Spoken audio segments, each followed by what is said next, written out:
6 out of 10 kids witness bullying at least once a day.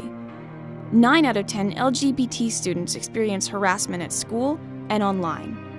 Approximately 1 in 3 adolescent girls in the U.S. is a victim of physical, emotional, or verbal abuse.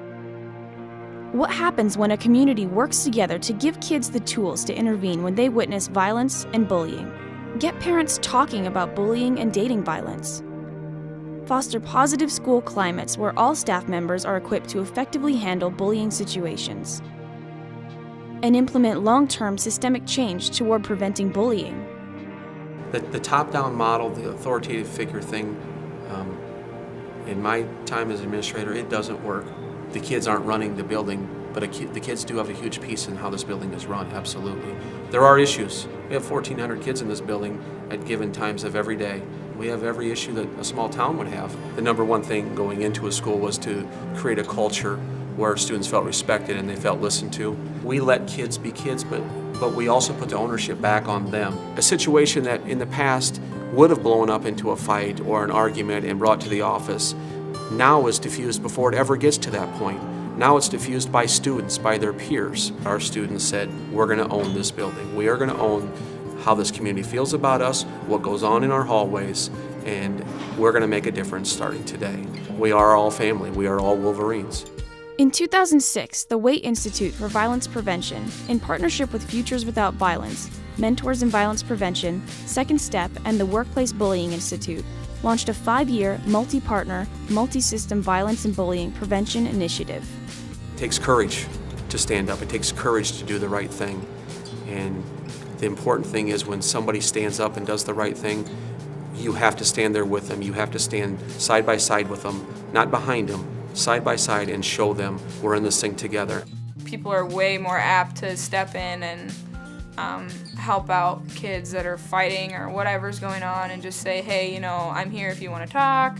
Let's get this worked out right now. I want her side of the story first, so let's hear what's going on. In my opinion, our class is pretty mature as freshmen, but I think that us being able to step in and be those mentors kind of helps the other students grow up a little bit too. Going through mentoring, I think that really kind of helped people see what it can be like without the bullying and without the rumors and what your options are. Do you know you can be better than what's going down? Then do it. Dang, this is where you start over. Over 5 years, attitudes changed. More kids felt behaviors like gossip, spreading rumors, and name-calling are bullying. Kids who were talked to by adults about bullying and violence, whether at home or at school, were more likely to intervene when they witnessed bullying. More students felt putting down LGBT students for their sexual orientation was unacceptable. The number of students written up for one incident of bullying behaviors was reduced by 40% in 3 years.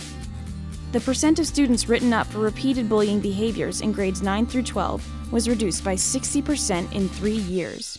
Freshmen get to go to the dance starting at like 7. Some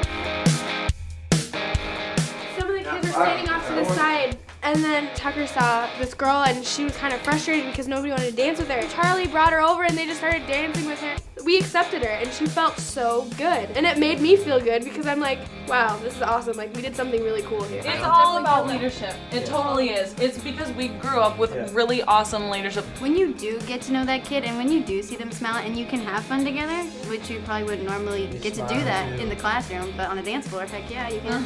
And that, like, it's contagious for me. It makes me feel awesome. Like, it's the epitome of what our culture at West High is like. When you walk through the hallways, it's the same kind of thing. Like at West High, if you try to be a part of something, then you're going to be accepted as part of that group. It doesn't have to be anything spectacular. It doesn't have to be a sport. It doesn't have to be a student council. There's a million things to do there. By the end of the night, these freshmen have grown out of their shell. They were like little caterpillars, but now they're butterflies and they're dancing around. And it's just like in one night, our whole school bonds together.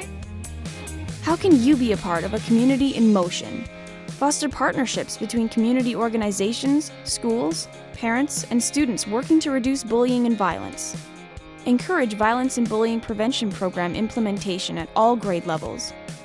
Start a community-wide anti-violence and bullying task force, including students, parents, educators, administrators, and community activists. Keep it going. Participate in the Bully Project's social action campaign.